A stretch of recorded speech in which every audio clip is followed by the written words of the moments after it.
നമസ്കാരം. KSU നടത്തിയ പ്രതിഷേധത്തിനിടെ ആരോഗ്യമന്ത്രി വീണ ജോർജിന് പരിക്കേറ്റതിന് പിന്നാലെ സംസ്ഥാന വ്യാപകമായി പ്രതിഷേധത്തിനൊരുങ്ങുകയാണ് CPM. കണ്ണൂർ നഗരത്തിൽ CPMന്റെ വൻ പ്രകടനം നടന്നു. കഴുത്തിലും കൈയിലും പരിക്കേറ്റെന്നും പ്രതിഷേധക്കാർ മർദ്ദിച്ചെന്നുമാണ് വീണ ജോർജ് പറഞ്ഞത്. എന്നാൽ പുറത്തുവന്ന ദൃശ്യങ്ങളിൽ ആക്രമണം നടന്നതായി കാണുന്നില്ല എന്നാണ് കോൺഗ്രസുകാർ പറയുന്നത്. മാത്രമല്ല മന്ത്രിയുടേത് നാടകമാണെന്നും അവർ പരിഹസിക്കുന്നു. വീണ ജോർജിനെ പരിഹസിച്ചുകൊണ്ടായിരുന്നു രാഹുൽ മാങ്കൂട്ടത്തിൽ MLAയും രംഗത്ത് വന്നത്.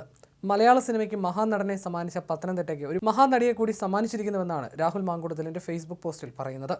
ലാലേട്ടന്റെ വിരലുകളും കൺപീലികളും വരെയാണ് അഭിനയിക്കുന്നതെങ്കിൽ വീണ ചേച്ചിയുടെ പിടലയും കൈയിലെ വട്ടച്ചൊറിയും വലുപ്പത്തിലെ മുറിവും വരെ അഭിനയിക്കുമെന്നും രാഹുൽ പരിഹസിക്കുന്നു. രാഹുൽ മാങ്കൂട്ടത്തിലിന്റെ കുറിപ്പ് ഇങ്ങനെ: മലയാള സിനിമയ്ക്ക് ഒരു മഹാനടനെ സംഭാവന ചെയ്ത ജില്ലയാണ് ഞങ്ങളുടെ പത്തനംതിട്ട, നമ്മുടെ സ്വന്തം ലാലേട്ടനെ. ഇന്ന് അതേ പത്തനംതിട്ട മലയാളത്തിനൊരു മഹാനടിയെ സംഭാവന ചെയ്തിരിക്കുന്നു, വീണേച്ചി. പത്തനംതിട്ട മൗണ്ട് ബെഥനി സ്കൂളിലെ മോണോ ആക്ട് വേദിയിൽ തുടങ്ങിയ അഭിനയ സബരിയ ഇന്ന് കണ്ണൂർ റെയിൽവേ സ്റ്റേഷൻ വരെ എത്തി നിൽക്കുന്നു. ആടിയുലഞ്ഞ കപ്പലിലെ അഭിനയമൊക്കെ കണ്ട് മലയാളികൾ മൂക്കിൽ വിരൽ വെച്ചിട്ടുണ്ട് മുൻപ്. ഇന്ന് തന്നെ നോക്കൂ, KSUക്കാർ അകലെ നിന്ന് കരിങ്കൊടി കാണിച്ചപ്പോൾ തന്നെ വീണേച്ചിയുടെ പിടലി അങ്ങ് ഉളുക്കിക്കളഞ്ഞു. സാക്ഷാൽ ഉർവശിക്ക് പറ്റുമോ പിടലി കൊണ്ടുള്ള ഈ ആക്ടിങ്?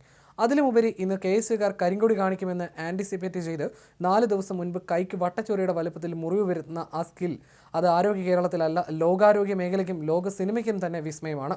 ഈ വട്ടച്ചൊറി വലുപ്പത്തിലെ മുറിവുമായി വരുമ്പോൾ ജില്ലാ ആശുപത്രിയിലെ ICU സജ്ജമാക്കുന്ന കേരള ആരോഗ്യവകുപ്പ് മലയാളിക്ക് ആകെ അഭിമാനമാണ്. അമേരിക്കയിൽ നിന്ന് വരെ രോഗികൾ വിളിക്കും ഇനിയും. മന്ത്രിയെ അകലെ നിന്ന് കരിങ്കൊടി കാണിച്ച് പിടലി ഉളുക്കിച്ച KSU പ്രവർത്തകർക്കെതിരെ വധശ്രമത്തിന് കേസെടുത്ത ശ്രീ വിജയന്റെ പോലീസ് മറ്റൊരു വിസ്മയമാവുകയാണ്.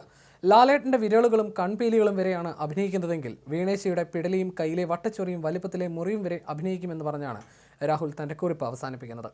അതേസമയം വീണ ജോർജിന്റെ ആരോഗ്യസ്ഥിതിയുമായി ബന്ധപ്പെട്ട മെഡിക്കൽ ബുള്ളറ്റിനും പുറത്തു വന്നിട്ടുണ്ട്. വീണ ജോർജിന്റെ കഴുത്തിന് ക്ഷതമുണ്ടെന്നാണ് മെഡിക്കൽ ബുള്ളറ്റിനിൽ പറയുന്നത്. മന്ത്രിക്ക് വിദഗ്ധ പരിശോധന ആവശ്യമാണെന്നും MRI സ്കാനിംഗ് പരിശോധന വേണമെന്നും മെഡിക്കൽ ബോർഡ് നിർദ്ദേശിച്ചു. കഴുത്തിനും കൈക്കും പരിക്കേറ്റ മന്ത്രി നിലവിൽ കണ്ണൂർ ജില്ലാ ആശുപത്രിയിലെ തീവ്രപരിചരണ വിഭാഗത്തിൽ ചികിത്സയിലാണ്. ആദ്യം അത്യാഹിത വിഭാഗത്തിൽ പ്രവേശിപ്പിച്ച മന്ത്രിയെ പിന്നീട് വിദഗ്ധ ചികിത്സയ്ക്കായി ICUവിലേക്ക് മാറ്റുകയായിരുന്നു.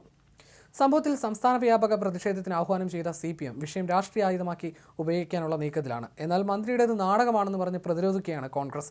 മന്ത്രിയുടെ വീട്ടിൽ കയറി റീത്ത് വെച്ച് പ്രതിഷേധിച്ചുള്ള നടപടിയെ അന്ന് തള്ളിപ്പറഞ്ഞ പ്രതിപക്ഷ നേതാവ് ഇത്തവണ പ്രതിരോധത്തിന് മുന്നോട്ട് വന്നിട്ടുണ്ട്.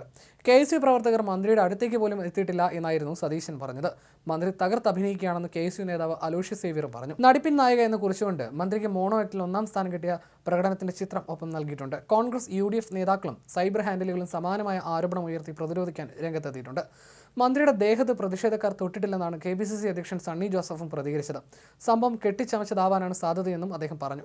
2026 മികച്ച നടിക്കുള്ള പുരസ്കാരം വീണ ജോർജിന് മാത്രം അവകാശപ്പെട്ടതാണെന്ന് KSU സംസ്ഥാന വൈസ് പ്രസിഡന്റ് മുഹമ്മദ് ഷമാസും പരിഹസിച്ചു. കഴുത്തിൽ കത്രിക വെച്ച് മറന്നു പോവല്ലേ എന്ന് KPCC അംഗം റിജിൽ മാക്കുറ്റിയും ഫേസ്ബുക്കിൽ കുറിച്ചു.